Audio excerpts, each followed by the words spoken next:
Today, I'm going to be talking to you about the wonderful Japanese theater form known as Kabuki. Kabuki was developed in the 17th century, and it developed its forms that we recognize today when we see contemporary Kabuki between the 1675 and the middle of the 18th century in 1750. We started to see the first Kabuki multi-act plays appear in the 1600s, and today Kabuki is one of the most popular traditional forms of Japanese theater because of its spectacle and its intensity. It's really an amazing form to get to see live. The most significant playwright of Kabuki is Chikamatsu Manzemon, and Chikamatsu was also an established playwright in the realm of bunraku puppet theater that coincided with Kabuki. I have another presentation on that, but we'll talk a little bit about Chikamatsu as the major playwright of Kabuki. So in the 1670s, Chikamatsu began writing plays for a professional Kabuki troupe in Japan, and for 27 years he wrote scores of plays for Kabuki and for the puppet theater form known as bunraku. And a lot of his early domestic Kabuki plays were about lovers who commit suicide, and these were romantic, tragic stories, and they became a model for Chikamatsu's bunraku plays as well as his Kabuki plays. Kabuki production methods and practices are really interesting, and from the standpoint of somebody who's used to European influenced theater, they are very unique and surprising. So there's no clear line in Kabuki between comic and serious material. It's a mixed form. The Kabuki program of entertainment, like if you were to go see a night of Kabuki theater, was very long initially, and it remains pretty long. But from around the 17th century to the 19th century, Kabuki performances lasted up to 12 hours. And Kabuki programs were arranged according to a four-part division. So they would show a historical play that glorified the traditions and values of the samurai, and then they would have a dance that either did or did not have a story but had a strong emotional flavor, and then they would have a play set in the world of merchants, artisans, or traders, the working class, and then there would be a one-act, usually comic, and that was a dance drama at the end. And Kabuki programs were usually the pieces in the program were usually related to each other through some sort of a theme. Dance in Kabuki is understood as rhythmical movement, studied posture, conventionalized gesture, and it's the basis of Kabuki. Traditionally, men play all of the roles, portraying women as a particularly valued skill amongst Kabuki performers, and men who are very good at playing the female roles often become stars of Kabuki. Many choreographers founded hereditary schools of Kabuki in the 18th century, and this is similar to the hereditary schools of No theater that were developed in Japan as well. And some of these original Kabuki schools exist to this day. Dance in Kabuki is supposed to reflect the verbal text of the play, so it seeks to distill the essence of the emotions and deeds into stylized gesture, movement, and posture. Weeping, for instance, becomes a rhythmical movement of the head with precise hand gestures. Narrative and descriptive music accompanies the dance in Kabuki. The narrative and descriptive music establishes character, however, it remains subordinate to the dance. There are three types of Kabuki music. There's the Nagauta style, which is samisen, drums, flute, and singers, and this underscores the entrance, exits, and dialogue and fighting scenes. Then there is dance accompanying music, and there are several styles of this, and then there's puppet style music, which is adapted from the puppet theater and also from certain Japanese dance plays. When they are on stage, the musicians wear the ceremonial dress of the samurai, which is a divided skirt, kimono, and stiff horizontal shoulder pieces, and they are very recognizable in these outfits. Song and narration is important in Kabuki. The significance of song and narration differs if kabuki plays being performed were derived from dance theater or puppet theater, because language is more important, words are more important in the puppet theater than in the dance theater. The actors themselves never sing. In dance-derived plays, the chorus sings the lyrics, which describes the scene and narrates the story, and the chorus may sing lines supposedly said by or thought by the dancers on the stage. In puppet-derived plays, the narrator chants or sings the third-person description and narrative passages, but the actors speak their own dialogue. And the actors' spoken lines follow conventionalized intonational patterns, so there are melodic tones and rhythms that are used by the performers when they're actually performing their roles. So kabuki acting, as you might expect, is a combination of singing and dancing. Actors began training and performing at the age of 6 or 7, and most of the leading performers came from a few lines of families that are linked to these hereditary schools of kabuki. The roles in kabuki plays are divided into a few basic types.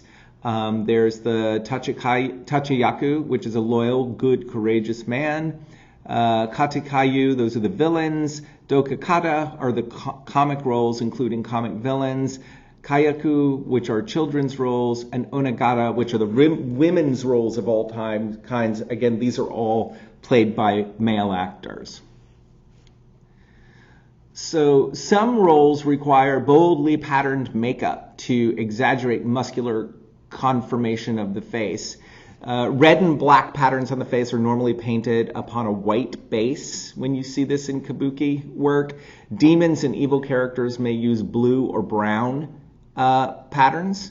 The onagata, the female characters, there are a couple of large groups in which these fall into. One is maidens. Maidens draw in false eyebrows and they add rouging at the corner of the eye and to the mouth, and they use a white base. Married women blacken their teeth and erase their eyebrows, and that's how they distinguish the age difference. Here's an image of the red and black patterns of the kabuki makeup for a hero character like we've described. Makeup also extends along the costuming of the outfit. So athletic males, sometimes the musculature of the arms and the legs will be outlined in a conventional pattern to show their strength.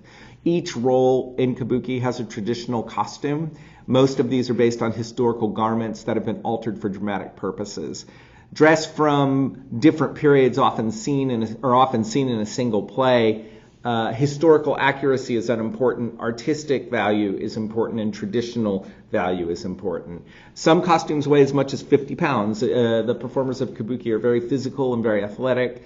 And just as in the No theater, stage attendants are on stage to assist the actors to keep them properly arranged in their costumes while on stage.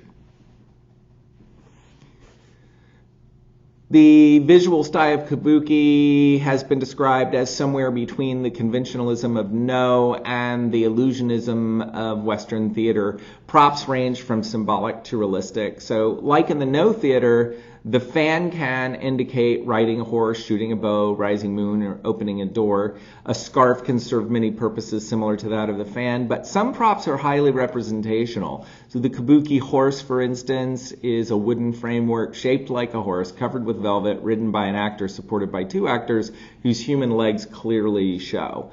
Kabuki stage, the first stages were modeled after the No stage, and so you can see the pine tree in the back of the theater. That's clearly similar to the pine tree on the No theater. In the 17th century, a curtain was added to conceal the stage so they could do a reveal of scenes.